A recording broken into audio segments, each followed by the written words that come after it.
So, have you ever thought what it might be like if you could have a 10-hour work week? Say you work one 10-hour day, then the rest of your time you have to spend quality time with family and friends, or maybe work on a project that's driven by your passion and creativity. Well, believe it or not, I think that might be possible, and I want to tell you how. Now first, I might mention that it might actually be possible to live that way today if you intentionally take a lower standard of living and maybe live communally. Now, for example, I looked up on the internet and it's possible to buy a 30-foot diameter yurt that could probably easily sleep 10 people, and you could put it on a small lot outside of town, then your monthly housing cost per person would be pretty negligible.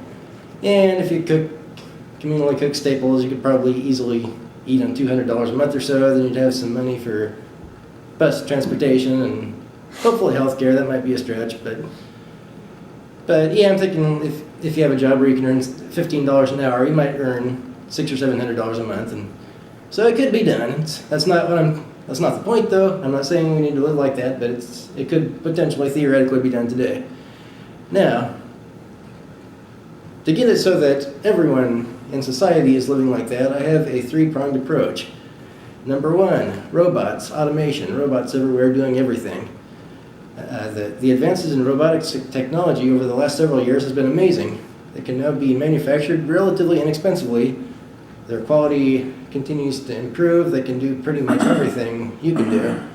For example, Google has the robotic cars. They can drive pretty much anywhere, and I think we need to be making it so that they are nearly ubiquitous. The advantages to robotic driving cars are pretty much they're win-win-win-win-win.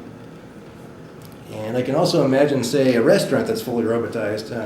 You can have robots cooking and cleaning and delivering your food, and even accepting deliveries from robotic drivers. So I think that's absolutely doable. And you have open source software development will continue to increase the quality of the code of robots doing their things.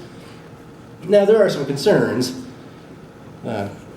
People might worry that robots will take all your jobs, but think about a couple hundred years ago, most people were living on farms and working 60 to 80 hours a week in heavy manual labor, but automation has got it to so that we're now working comfortable 40-hour office jobs, and that will continue. Now, there are a couple necessary precautions we need to take.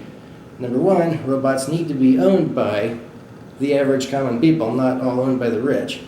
And two, we need to make sure that the division of labor after the robots do everything they can is pretty much equal among humans. So that is one way we can work toward a 10-hour work week. A second way is reducing the standard of living somewhat. Now, it's well known that North Americans use more than their share of global resources per capita. I'm not saying we need to live in yurts, but reducing our housing size somewhat and maybe having less elaborate things in houses would help some. Number three, we need to optimize the jobs that remain. Now, it's necessary to go over exactly what wealth is and how it's created. Let's have a show of hands. How many think that wealth is created when a policy wonk at the Federal Reserve presses a button and creates $15 billion out of thin air? I'm not going to do it. Okay, good. That actually is very harmful to the producers of labor. Wealth is produced when productive people do productive things that help society as a whole. And we need to have jobs and policies that encourage that as much as possible. Now, for example, factories are an obvious example, but in the future, a lot of work is going to be done by people programming robots and maintaining robots if something happens to them.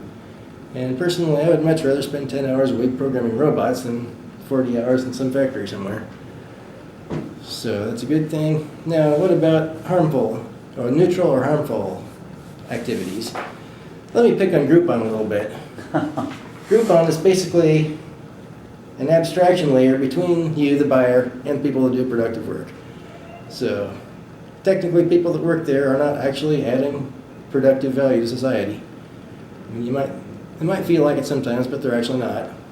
And far worse than that are very destructive jobs of companies such as patent trolls that absolutely rob the living daylights out of people who do productive work.